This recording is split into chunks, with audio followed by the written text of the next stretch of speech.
Tembane, and I am a professor in the Department of Art and Art History here at UNC Chapel Hill, and I'm also co-director of the African Studies Center, who is the sponsor of this event this evening for all of you in South Africa and this afternoon for all of us in Chapel Hill. Before I introduce our two protagonists this evening, I wanted to thank two people at the one at the African Studies Center and one at our OASIS Technical Support Center. Stacy Sewell at African Studies has done a wonderful job working with me and with Vanessa, assembling a wonderful online exhibition that this event is part of. And Melissa Stewart at OASIS did a beautiful job designing the exhibition, so we wanted to thank them. I also wanted to mention that we are recording this event because we want to have it for posterity. So just be aware of that we are recording. And also we'd like to ask you to please put questions in the chat as they arise over the course of the dialogue, or we'll be happy to take your questions in real time on camera or off camera after the dialogue. And then the last thing I wanted to mention is please do keep your microphone muted until you're asking a question, okay? So let me introduce the two people who are going to be in dialogue for this event, which surrounds an online exhibition by the artist Vanessa Tembane, who is joining us from Johannesburg. First, I'll introduce Tanya Shields, who is going to be the dialoguer with Vanessa. Dr. Tanya Shields is an associate professor and director of undergraduate studies for women's and gender studies here at UNC. Her research focuses on Caribbean studies and plantation logics.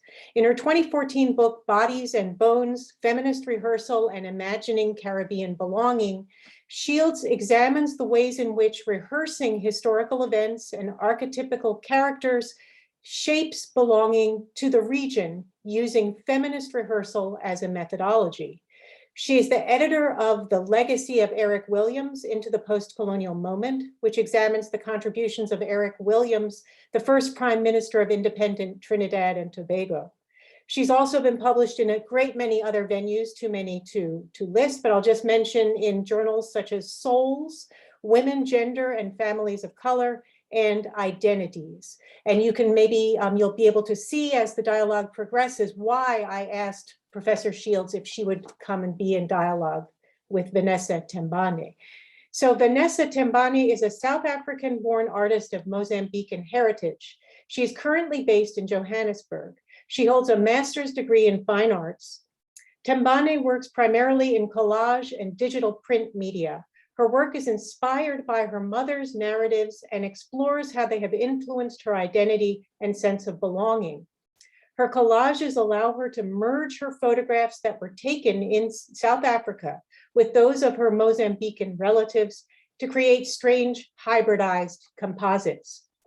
Vanessa's work has been featured in numerous exhibitions, including at the Ampersand Foundation's 21st year celebration at the University of Johannesburg, at the 2019 Bag Factory Winter Salon, the 2018 Turbine Art Fair, and many others. She also is the recipient of numerous honors, including in 2018, she was a mentee at the RMB Emerging Artists Competition, 2018, the Sasol New Signatures Awards finalist, and in 2017, the Tommy Minyele Fine Arts Awards finalist. So I'm very pleased to introduce Dr. Shields to begin our dialogue. And then over the course of this, also Vanessa will show some images of her work if you haven't already looked at the exhibition. So thank you all for being here, and thank you, Tanya. Thank you so much. Thanks so much for the invitation to be in conversation with Vanessa. It was a real pleasure getting to look at her work and learn a bit about her, and I hope we can learn a little bit more during today's conversation.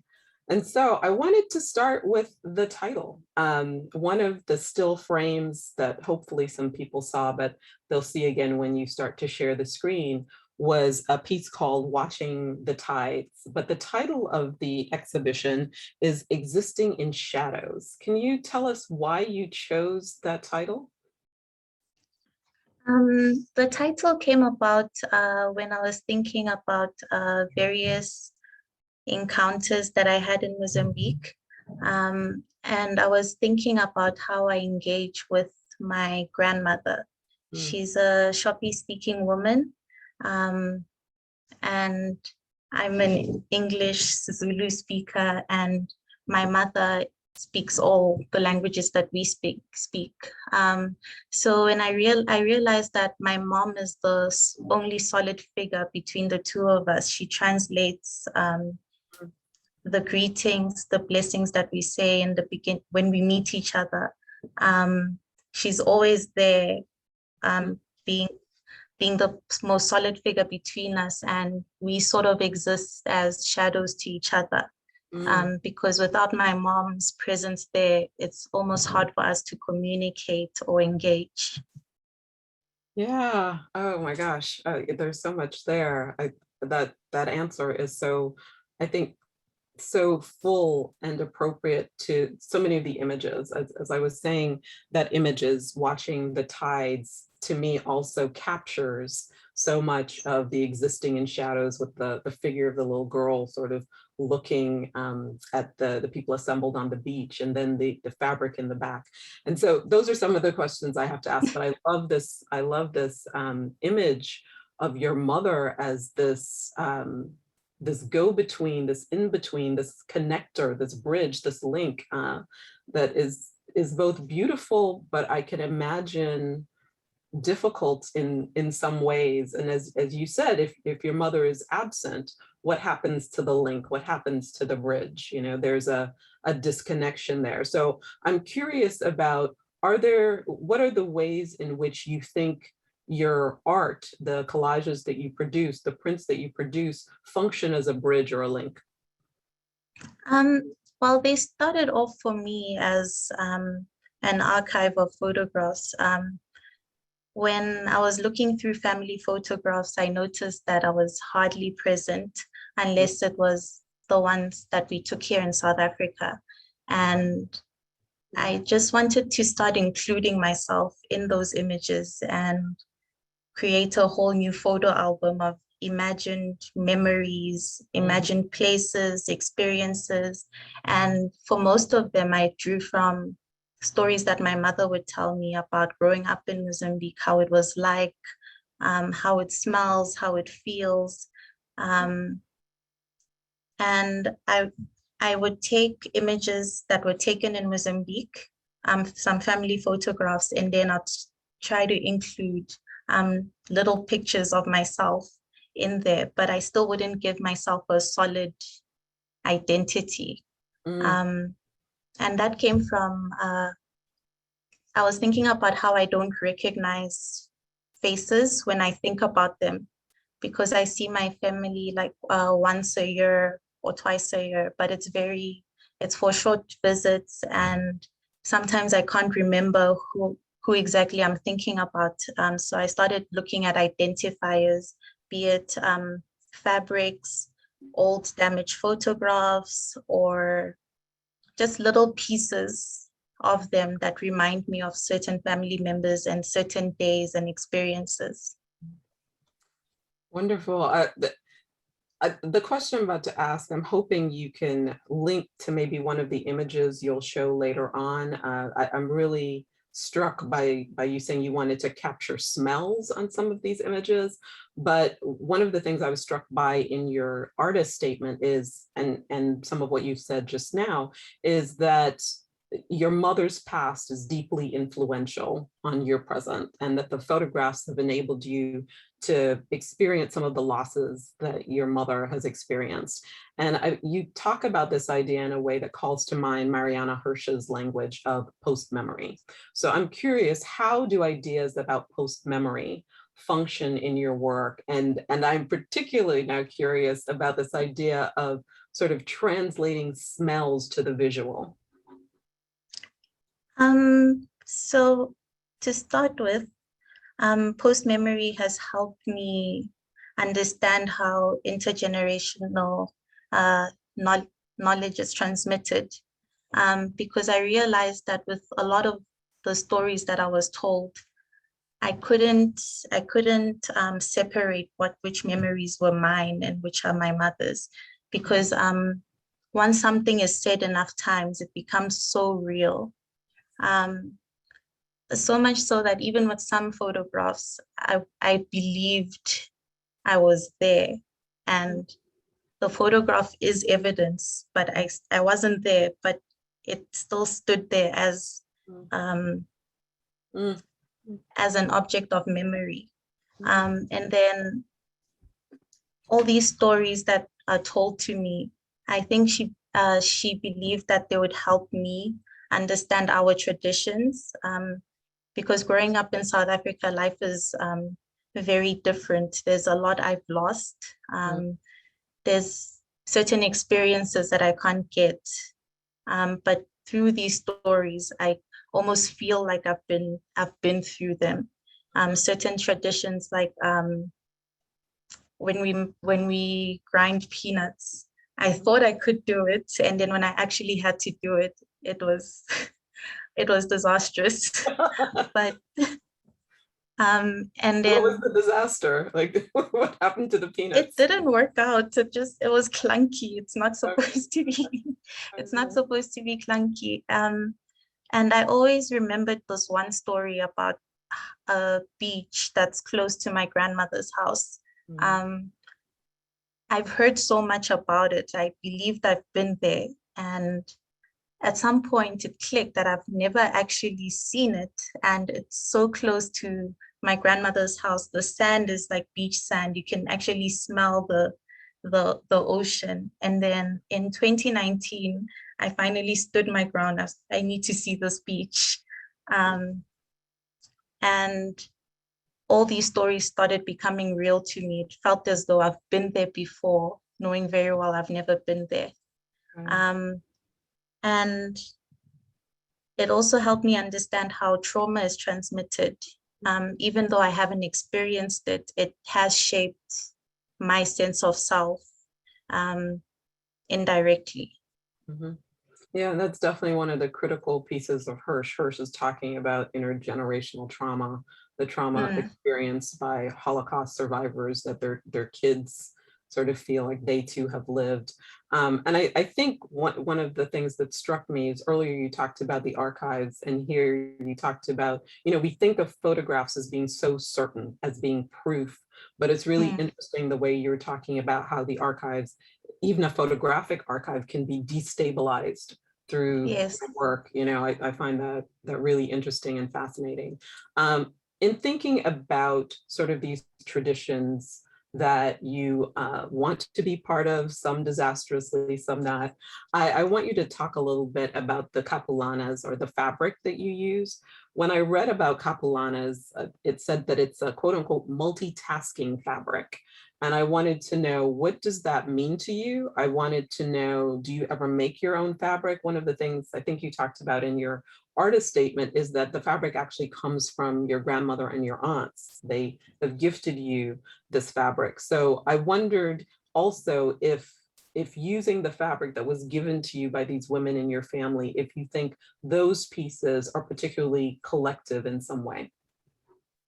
So the capulanas have a history of assimilation and migrating, because they're made in the Netherlands, and they found their way into Mozambique, and they've become so inherent in the culture. It's something that you wrap around your waist and go about your daily life. It's given as gifts in weddings. And whenever I visited Mozambique, I usually get a capulana from my grandmother or my aunt.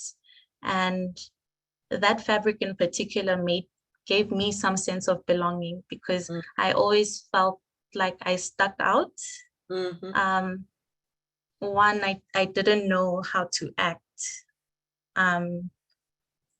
My Portuguese is wonky, so I always felt like I stuck out. But whenever I wore the capulana, I felt like I belonged with everyone else, with my cousins, because it was the one thing we all have. And in thinking about that, I thought it was important to have it as part of my works, because I'm trying to include myself, and this very fabric helped me belong in a Mhm. sense. So with my process, it starts off as a raw image, a photograph that I've taken from a family photo album, and then another photograph of myself, and then it's superimposed. And then the final stage is always the fabric. And I try to make it look as much as I try to make it look as part of the photograph as possible, not separate. It's part of the landscape, it's part of the sky. It kind of frames the whole image for me, almost guarding it and protecting it. Yeah. Interesting. Oh, I And like.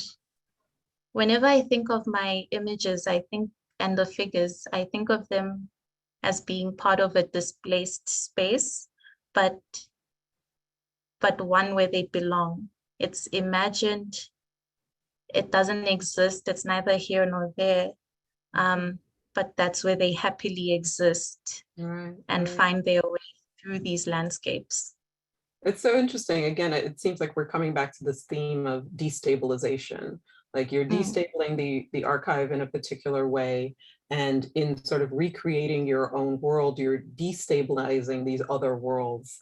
So it's interesting to hear you say they might not belong somewhere else, but they belong in this world. They belong in this world where I have imagined and projected these things. So I really like that. I like too that you're talking about your process and printmaking. Have you ever made your own fabric, or is that something that's on the list of to do, or you're happy sort of just using the fabrics that are gifted to you? I would love to make my own fabric at some point. Right now I work with the fabrics given to me and then almost translate them into a different fabric where the landscape and the figures and the textile itself can exist as one. So I use triple thread fabric, which I get printed from a textile place. But it is one of my goals to make my own fabric, to design my own textiles, because I am imagining a whole place with people and objects. So that's the big dream. As they say in this sort of sci-fi fantasy, where you're world building, you're doing this whole world building thing. And it one of these pieces and your process reminds me so much of, there's a Cuban collage artist, Del Quesayon, who used fabric and printmaking and sort of the myths that emerged in Cuba to tell various stories and to sort of challenge much of what she had inherited in that space. So I see these really interesting diasporic overlaps, but sort of thinking about that, the images that are part of this exhibition, to me, call to mind pleasure and resilience, but they also call to mind pain. I see work, I see workers, picnics, and for some reason, I couldn't help thinking about the Middle Passage, as well as the recent voyages of African migrants dying off European coasts. Are you experiencing certain emotions in your creation of these works? And what do you want viewers to experience as they engage with your work? So when I create these works, it's almost intuitive. I don't try to force an idea. They don't even start off as sketches. It's me working with a lot of collaged pieces and trying to find what works with what. But I often hear that they bring about feelings of nostalgia, sadness, especially because of how dark they are, and how some of the figures look like they're longing for something. They're either looking towards the figures, the shadow figures, or they have their backs turned to them, almost as if they can't exist together, but they're trying to. And usually when I talk to an audience,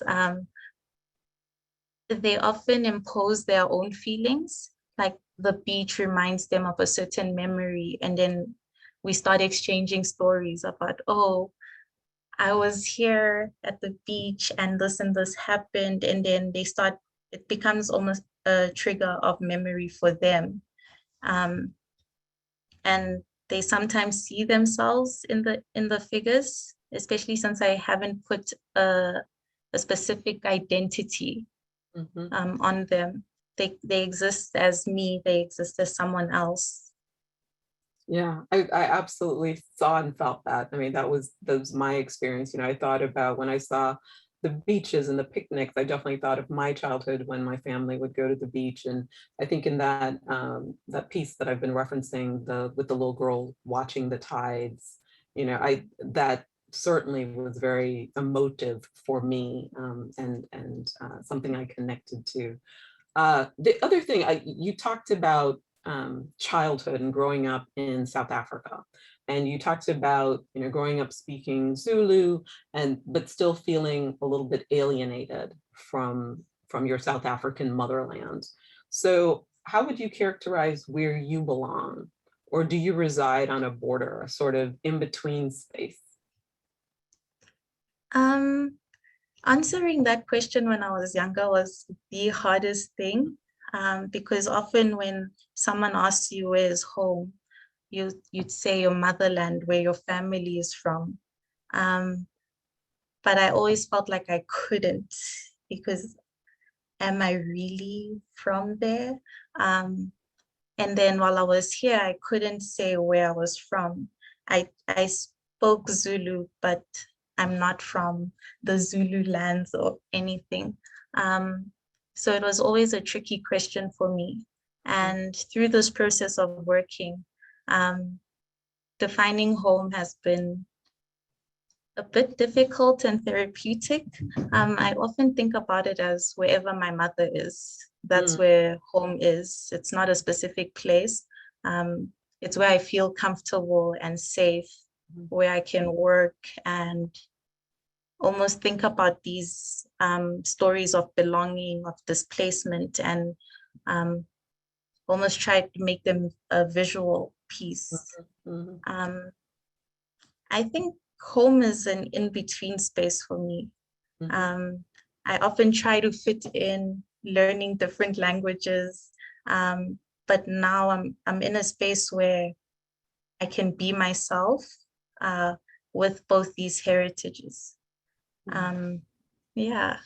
Yeah, no, it's your answers just remind me of so much. They're so rich. I'm recalling Catherine McKittrick, the theorist, feminist theorist and geographer based in Canada, who talks about, I think her book is called Demonic Grounds, and she talks about space as dynamic.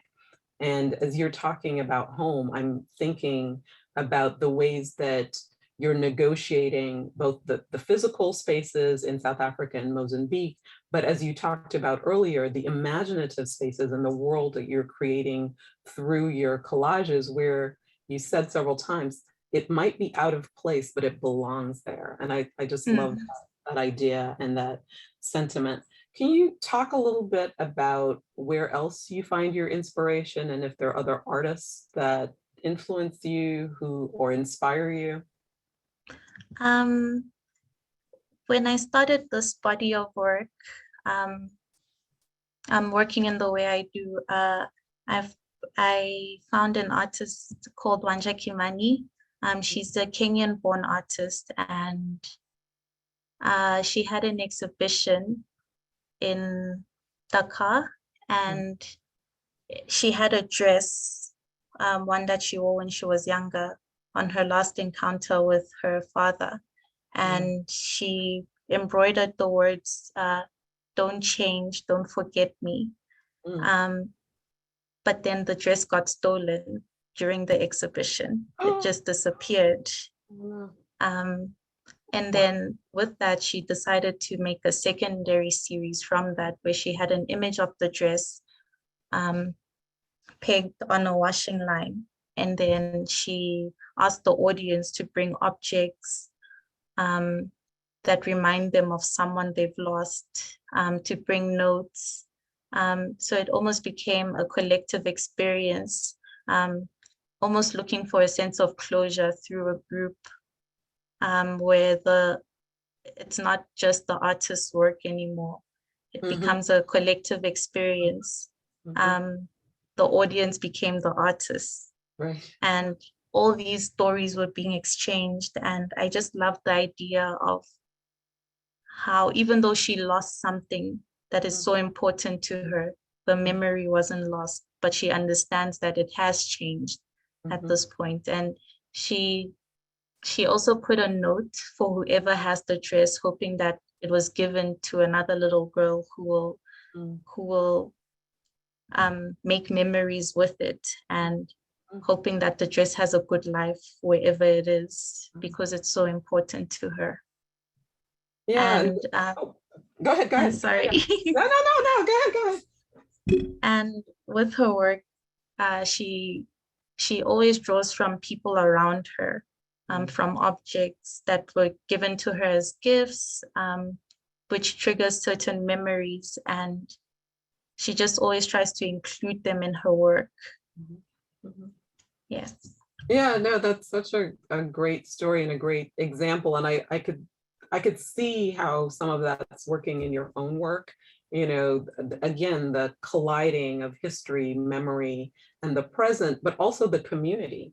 You know, in both your works, you're pulling on community member. I mean, it sounds like pulling from strangers, come and share your objects, but you're pulling from a family, community members, you know, that you're related to. So I love that. Are there other artists that are similar for you? Not exactly.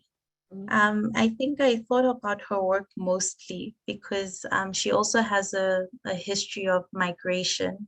Since she's Kenyan born, she migrated to England and then moved to Ethiopia.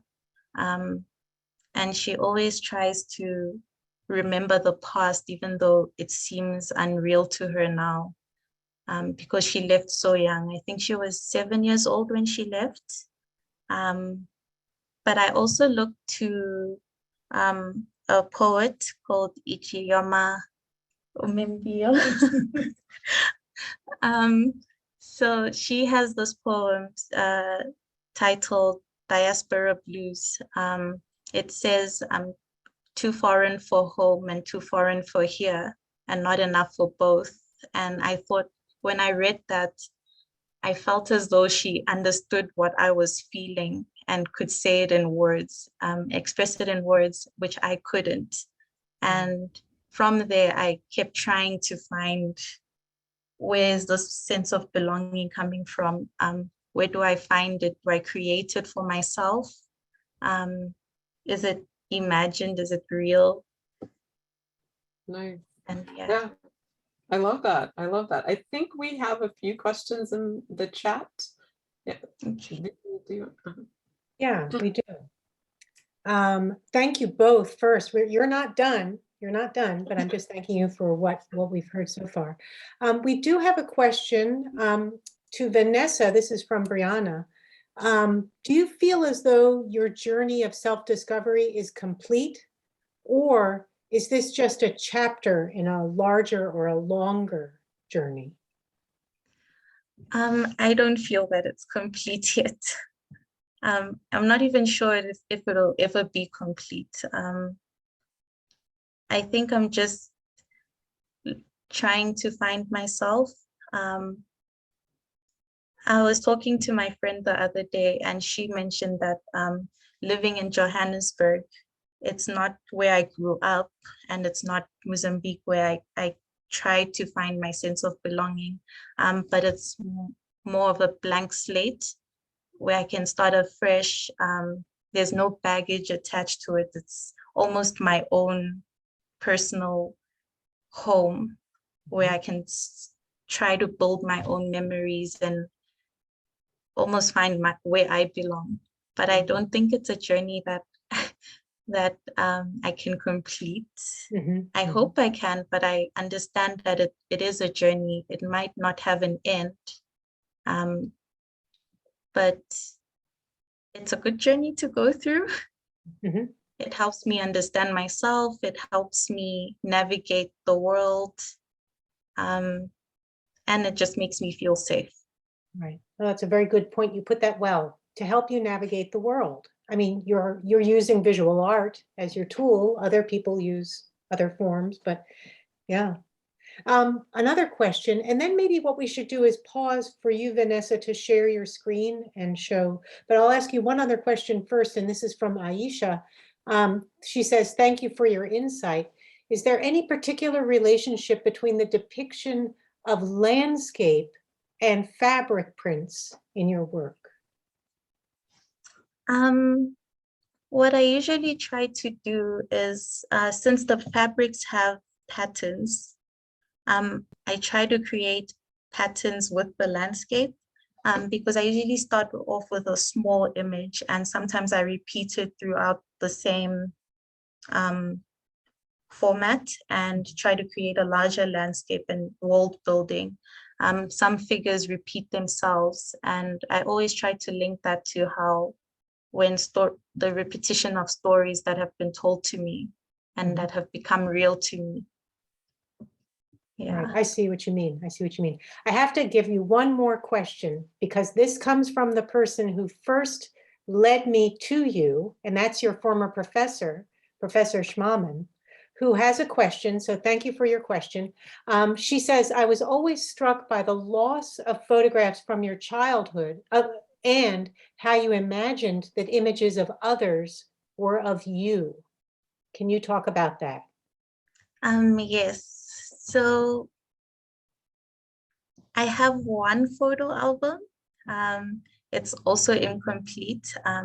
It has a few images of me from when I was maybe 4 till high school. But it was always a weird feeling when my friends come over or I'm at their houses and then they come with piles and piles of photo albums and I only have this one little one. And I needed my own album. That's how it all started. And then I made a series of photographs of collages that turned into postcards, and then I sent them to my family in Mozambique, and then they responded to them by describing the image itself. They recognized the silhouettes, and they were able to tell me who's in this picture. But they always wondered why I removed the faces and why some of the images were damaged. And it started off as, oh, that's what I have right now.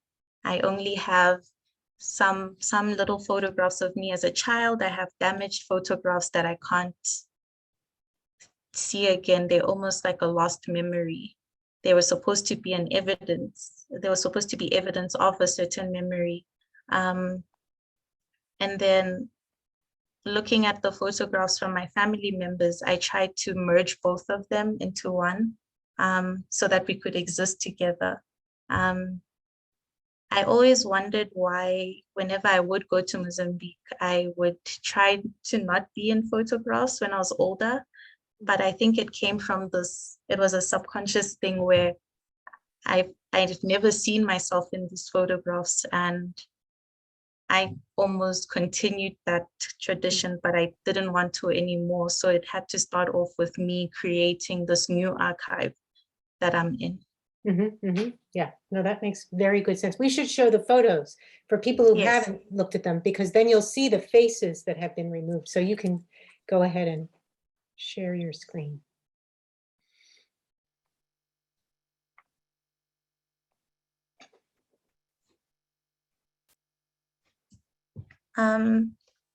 So with this image in particular, I was imagining my mom and I walking through her memories that she has told me.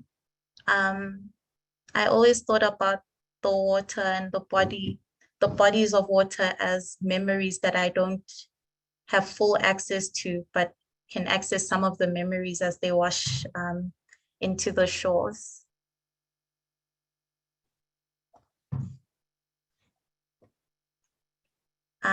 This was just to describe where I'm from. Purple is South Africa, where I was born. and green is Mozambique. That's where my mom was born. As I mentioned before, my grandmother is from Zavala. This is her house. There's a lot of palm trees, beach sand everywhere. It is always hot. You can't walk barefoot on the sand.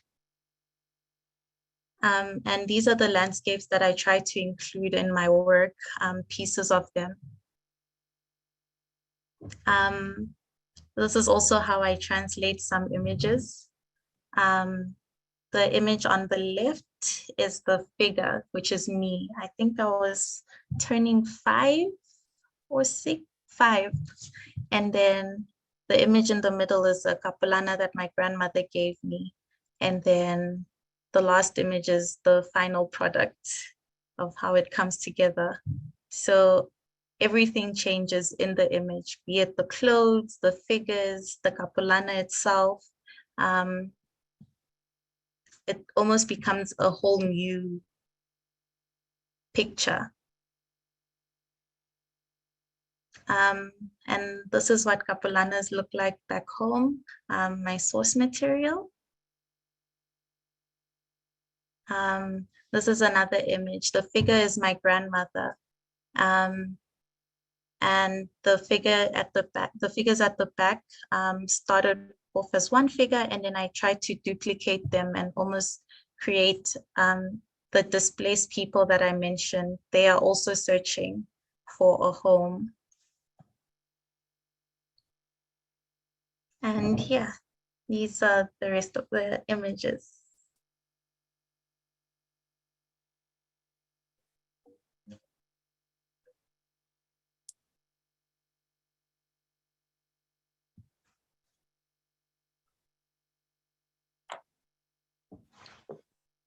If I hope anyone I'm not has a, hickey. no, it's fine, it's fine. If anyone has questions that you want to ask as you see the images, you can feel free to unmute and let us know.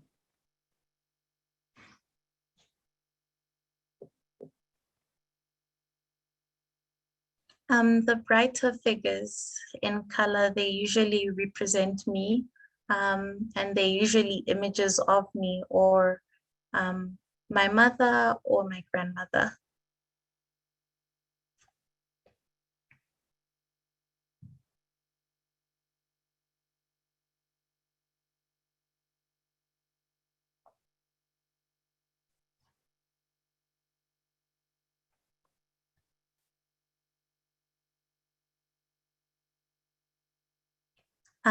This is the dress by Wanja Kimani. This is how it was displayed in the beginning, before it was taken. And this was the intervention where people came in with their notes, with pieces of fabrics, objects, and integrated them into her installation. And it became a collaborative piece between the artist and the viewer. Thank you. I'm clapping. That's great, thank you. Do you want to unshare and then we can see everybody? And I see questions flowing in. Tanya, do you have any comments just before I turn to questions? I really hope that people will go to the exhibition and really take time to take in this wonderful work and see where it takes you and what journey it takes you on. Because, you know, as I think in one of our earlier conversations, we were talking about the image of water and how water is so present. And for me, again, one of the things I was thinking about both in terms of water and the photo album was Hurricane Katrina and how many people talked about losing all their family photographs and what that meant, that they no longer had an album to draw. And so it's just, you know, like the exhibition has taken me so many places. And I also loved earlier, you talked about the poet who verbalized what you tried to visualize and what you're thinking. And it reminded me of the Toronto-based poet, Norbesi Philip, who uses, she has a poem called Mother Tongue, and she plays with language. So again, I'm just seeing all these connections that are simultaneously specific to your experience, specific to Southern Africa, but also has resonances within the diaspora, which I find really fascinating and rich and wonderful. So I really hope people will go see the exhibit. Definitely. Thank you. I'll also just mention that the last two images in the online exhibition are some of these works as they are exhibited. And you will see that they are rather physically different from what you might expect, because as Vanessa mentioned, they're printed on a very thick cotton fabric. So you hang them. Yes, I hang them. Yeah. For my master's exhibition, I hung them on washing lines, which is how I saw the Capulanas back home at my grandmother's house. And it was almost like me paying homage to the fabric, to my family as well. Right. We should bring them here. We should bring them here. Yeah, maybe Yes. we will. So I have some questions to read you from the chat, and also we have a hand up, so we'll turn to that in just a moment. We'll get to Brianna's question. Let's see, I'm going to go in order here. A question is, what advice, this is a big question, what advice would you give to those who are also in the same seat as you were? What types of outlets should we use in finding our own sense of belonging? I think the most important thing is not keeping it in. That's one thing that I struggled with when I was younger. I was always scared to say where I'm from. I'm scared to be judged or rejected. But since varsity, I learned how to talk about my work and myself, because they go hand in hand. I remember when I started off with the master's program, it was like pulling out teeth, because I always felt like I shouldn't say certain things, but through talking about my work, writing about it, it helped me know myself better. It was almost like a conversation with myself, actually. I think that's the first place to start. Good advice, very good advice. Let me ask Brianna, do you want to ask your question? Sure. I wanted to ask a more generalized question regarding all of the images. And so were any of the photos that you included of yourself like actually taken at those locations of like the older photographs? No. So the main figures, they were all taken here in South Africa. The landscape images were either taken by me during visits to Mozambique or sent to me by my family members whenever they would show me some family trips. So I just tried to merge both worlds. That's why the main figures kind of look out of place a bit and brighter, but they were always meant to represent me. Thank you. And they don't necessarily look out of place. You do a great job of like blending them together and kind of making them one new piece, which I love dearly. And you've actually sparked in me a little bit more of I decided long ago that I was just never going to find my Nigerian history and past about myself, but you've re-sparked in me a light that died out a while back. Oh, thank you. That is wonderful to hear. How about that? Yeah. That's great. Let's see. I have a question here that was sent just to me, and I think it's from a family member of yours. Asking, who calls you Vani. Yes. So it says, Vani, being a young girl, what are your expectations for the future? What would be your recommendations, particularly for your generation? I think we should talk more with family.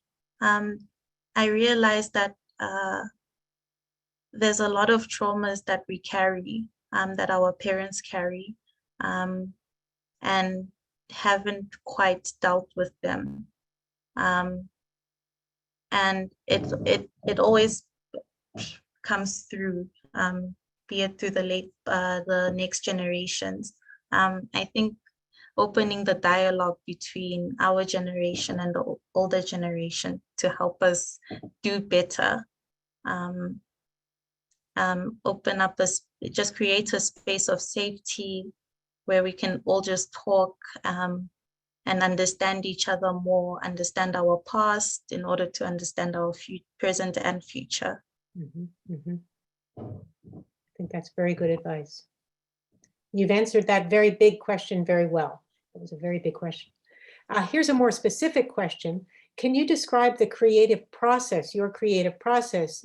Do you think of your physical creative process as part of the content and meaning of your work? So through the layering, filters, etc., or is the content really the completed image so that the process is just a way to get there? I think about it more as a process. I can never tell what the image is going to look like at the end of the day. It's a surprise to me, and I can never recreate it. It's almost a bit chaotic whenever I try to show someone how I make my work. It starts off as me cutting up images, playing around with what I think will work. I have some images that were with me for over a year and just didn't look right, like a memory that seemed real to me. And then at some point when both the landscape, the figures and the fabrics come together and create an image that they want to create, it's almost like I'm the one who's being used to make them come to life. And I have to listen to what the image wants. Like a channel or a medium. Maybe. Yeah. Yeah, oh, that's Yeah. very interesting. This actually is a related question. Do you find the intuitive approach to your work frustrating in any way? Do you see yourself changing your process over time? It is frustrating sometimes because I go through times where I can't make work at all because it just doesn't look right or honest. And I kind of have to wait for it to come to me. That's the frustrating bit, but I don't think I would change it. Not yet, because that's how they work. Mm-hmm. That's how they come to life. It's almost like it's their process with me. Very interesting. Yeah, I see your point. Do we have other questions? I've gone through the questions in the chat. Can I quickly show your work in that installation? Yes. I'd like to just show people that because I think it does make a difference in, let's see, this, I looked Wanja Kimani up as soon as you said her name. So there's her work. So here, can you all see my screen? Oops. Yes. Okay, whoops, there it is. Okay. Do you want to say anything about this, Vanessa? So I'm showing now, we have just two, I think, installation shots. So these were at KZNSA, a gallery in Durban. I remember when I first showed them my work, I thought I would have to have them stretched, but they loved the fabricness of the work and them looking like textile and also looking like a photograph, and also keeping the frayed edges. So we tried again to recreate hanging on a washing line kind of scenario with the pieces. Right. Thank you. So for me, that was surprising. That was, I mean, I knew they were on fabric, but I didn't realize how they would look in person. So now you all can sort of see that. Let's see, should I ask, let's see, Tanya, do you have any other questions? Because you had such a great list of questions. Anything else that you wanted to get to? Or do you have time? I think I wanted to ask Vanessa, what haven't you been asked that you want to answer? What do you want us to know that we haven't as a collective asked you?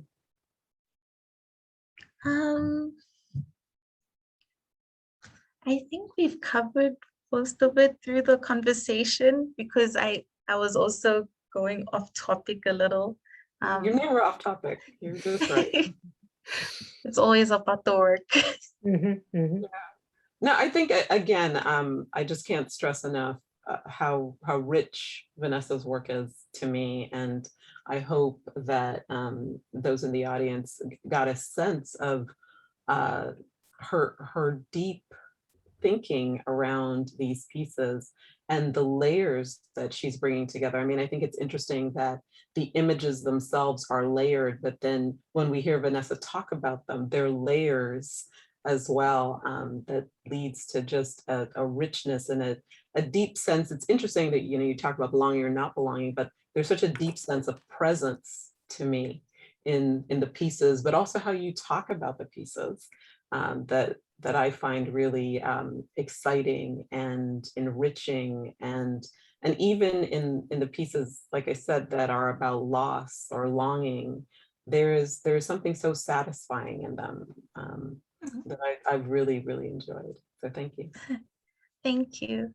I like to think of them as like comforting discomforts. Like I just found comfort in a place where I shouldn't have. But it happened at a great time, and I just had to make it come to life.